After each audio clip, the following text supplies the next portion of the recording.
Hey everybody, I'm Sean, and ever since Captain America Civil War came out about a month ago, everybody's been asking me just one question. Hey Sean, do you think Captain America Civil War is the best Marvel movie?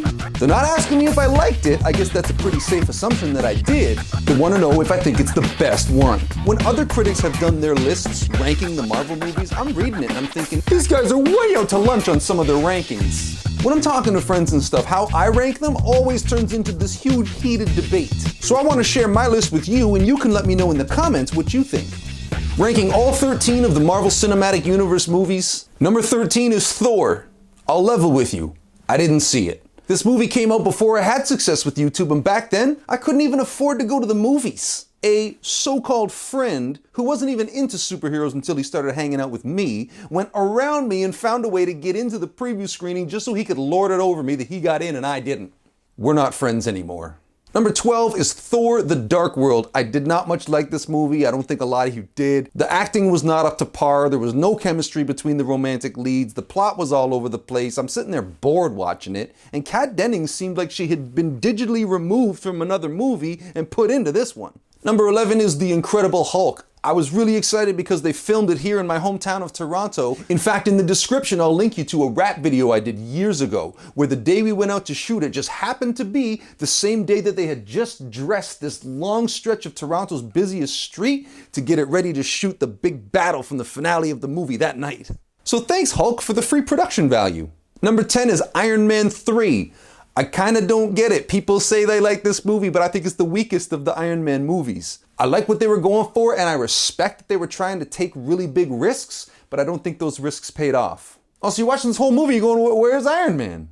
Number 9 is Captain America: The First Avenger, and now we're getting into all the movies I actually did like. Going into it, this is the one I was the most nervous about because I knew they were going to rewind the whole timeline back to World War II, and I thought it might end up being kind of herky-jerky and clunky and dumb the way they were going to try to stitch it all together, but they did it flawlessly. It was full of so many really entertaining surprises, and I love the way they folded in all of the real life stuff, like the old 1940s Captain America cereals and his old kind of wool suit that he wore. Number 8 is Iron Man. This movie blew all of our minds, but I think that it's a little bit overrated. This movie was so close to being an all-time classic, and I know a lot of people say it is, but for me, the ending makes the movie trip over its shoelaces and fall down. Everything's already right there, right? Terrorists, and Iron Man finds out the terrorists are in league with Stain, and Stain's got the other robot suit and the ticking time bomb. Oh no, I gotta get there before the bomb goes off. But instead they find out the bad guy's got a suit, and it's just this dutiful, oh, better go kick his ass. Like there's no urgency, there's no ticking time bomb. Don't get me wrong, the original Iron Man is terrific, it's a must-see. I just think that we've evolved so far past it that it's not the one you're gonna put on when you're gonna hang out and watch your favorite movie, you know? Number 7 is Avengers: Age of Ultron. I put it around the middle. I know a lot of people put it further down the list.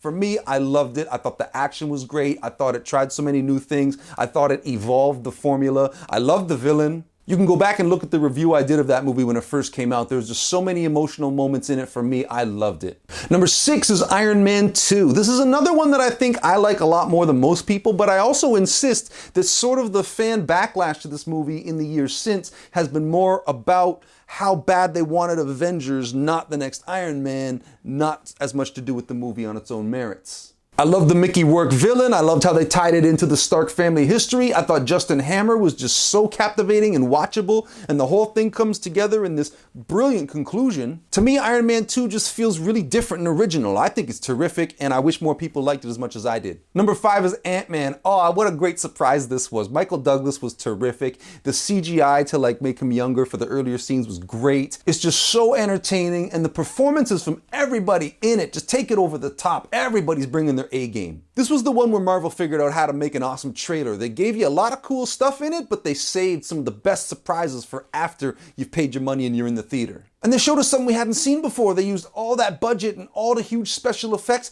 to go real small and show us everything at the micro scale with the bugs and what goes on in the teeny little corners that we never see. Number 4 for me was Guardians of the Galaxy. That movie came out and it was like a new Star Wars, this giant space opera. It was so entertaining, so funny, but so exciting, incredible action sequences, lovable characters, and the best thing about it was how everybody was predicting doom and gloom, saying this is the time Marvel's gone too far. far, no one's gonna care, it's gonna flop, and then it kicked everybody's asses and turned into one of the biggest hits of the year. That movie's terrific. Number 3, I put Captain America the Winter Soldier. This movie came out and just flipped the whole script on what I was just describing about Guardians. It went completely the other way and gave us, it wasn't even a superhero movie, it was this awesome spy thriller with superheroes in it. Blew the roof off the whole thing, and now we all kind of just take it as a given that we don't want to see superhero movies, we want to see all kinds of other kind of movies that we love, but put superheroes in them. And now we're down to the final 2 spots on this list, and the last 2 movies we got to talk about are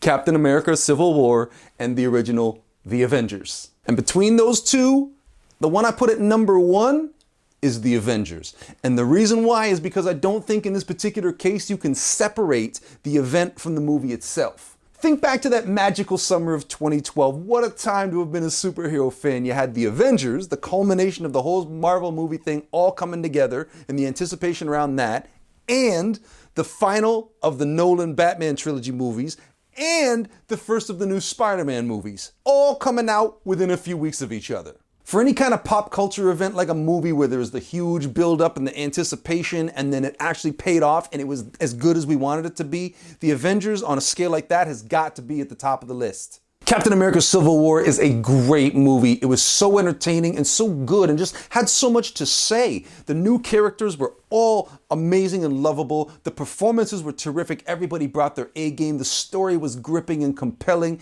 It was beautifully directed, beautifully acted, beautifully designed. Wonderful movie. We know that the Marvel Cinematic Universe is in terrific hands, but there's just no way to compete with. You couldn't try to recreate that feeling of 2012 with the Avengers coming out and it being that release and it being as good as it was and all that anticipation, all that emotion, all of that collective coming together with the fan base and it paying off in a movie that was that good. In fact, if that movie has a flaw, it would be that it's so perfectly entertaining, it's almost calculated, almost like scientists made it in a lab. No, forget it, that movie's just terrific. So nobody ever agrees with me on how I rank these Marvel movies, but I love this stuff. I'm passionate about it, and I know you are too. And that's why at this stage, I am so excited to hear what you think of my rankings and also to hear how you would rank them. Put it in a comment below and let me know what you think. Now, before I go, I want to do one last thing, and that is to rank the movies that haven't been released yet, but we know are coming out in the Marvel Cinematic Universe in order of how much I'm looking forward to them. Number 8 is Thor Ragnarok. I didn't much like the other Thor movies, but now that we know what we know about this one, I am super hyped for it. Number 7 is Captain Marvel. I like that there's an opportunity here to do something really special and really new. Number 6 is Doctor Strange. One of my favorite things about Ant-Man was the subatomic sequence, and as soon as I saw it, I was like, oh, they're laying some track for Doctor Strange so that the stuff they're going to show us in that movie isn't new to us when they bring it. Number 5 is Black Panther, and who doesn't want to see that after Chadwick Boseman's star turn in Captain America Civil War, introducing us to that character.